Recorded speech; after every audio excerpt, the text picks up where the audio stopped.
আসসালামু আলাইকুম সম্মানিত সুধী, দেশ ও দেশের বাইরে থেকে যারা আমার চ্যানেল দেখছেন তাদেরকে আমার চ্যানেলে স্বাগতম। এখানে মস্তাপাড়া মৌজায় 4 শতাংশের কি জায়গা আছে দেখতে পাচ্ছেন। এই হচ্ছে জমি এবং এই দিক দিয়ে আপনার 8 ফিট রাস্তা পার করা আছে। ওই সামনে হচ্ছে বড় রাস্তা, বড় রাস্তা থেকে এটা শাখা রাস্তা, শাখা রাস্তাটি এসে জমির সাথে মিলিত হয়েছে।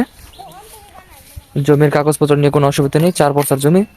তো যাদের ছোট জমি লাগবে 4 শতাংশ জমি, তারা জমিটি দেখতে পারেন। জমির আশেপাশে বাড়ি করা আছে, আপনি চাইলে সরাসরি জমিটি কিনে বাড়ি করে ফেলতে পারবেন। কাগজপত্র নিয়ে কোনো সমস্যা নেই, রাস্তা নিয়ে কোনো সমস্যা নেই। 4 পর্সার জমি যেহেতু, আপনি বুঝতে পারছেন জমির কন্ডিশন কেমন হবে, ভালো জমি। তো যাদের জমিটি লাগবে তারা আমাদের সাথে যোগাযোগ করবেন, ইনশাআল্লাহ একটি সুলভ মূল্য দেওয়ার চেষ্টা করব এবং ভালো কাগজের জমি দেওয়ার চেষ্টা করবো সবসময়, ইনশাআল্লাহ। তো যাদের মোস্তাপাড়ায় জমি লাগবে তারা জমিটি দেখতে পারেন। মৌজা হচ্ছে মোস্তাপাড়া এবং এর বাইরে ছোট জমি, বড় জমি, রেডিমেড বাড়ি, রাজস্থানের বাড়ি, খাগানের বাড়ি, আটানের জমি সবই আমাদের কাছে আছে। যাদের লাগবে ইনশাআল্লাহ আমাদের সাথে যোগাযোগ করবেন। ভালো কাগজের জমি সবসময় দেওয়ার চেষ্টা করবো ইনশাআল্লাহ।